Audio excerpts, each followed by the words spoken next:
What is going on, guys? Welcome back. Commentary for you. Madden 20. Give credit where credit's due. Maybe the biggest patch they've ever put out, including a double team pass blocking mechanic, as well as some new X factors with your offensive linemen. Essentially, the way it's going to work is you can target a defender on the line of scrimmage for a double team pass block. This is something that Madden's needed for a very long time and brings with it, like we talked about, a whole number of X factor players that now can be interacted with by double team pass blocking them if, in fact, you have somebody that goes into X factor. So I really like kind of the way that you have that strategy playing out now. If I have JJ Watt or I have a lineman that's kind of getting onto a streak, I can try to stop that by instigating those double team pass blocks. How successful they're going to be based on the fact that we've seen the double team block really not be as successful, I think, as it should, is yet to be seen. I will say that they also went in and made some changes based on some of the feedback I presented. So for all of you that asked, why do you continue to do these videos?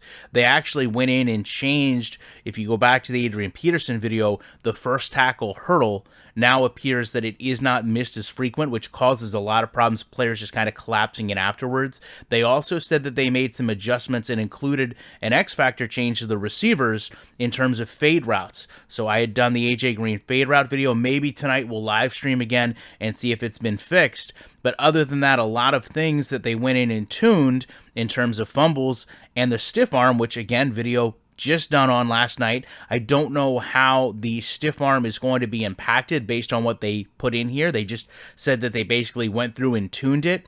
I think the problem that I showed was it's not so much the stiff arm, but how the defender stops more than anything else.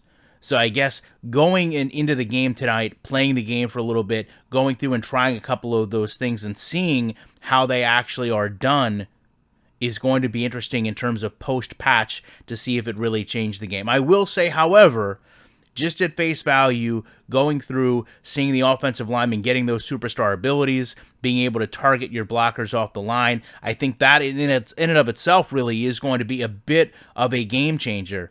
But the other things they talked about fixing, I'm personally going to be interested to see how improved they could be, because these have been issues, to be fair, we've talked about for a year and year on end.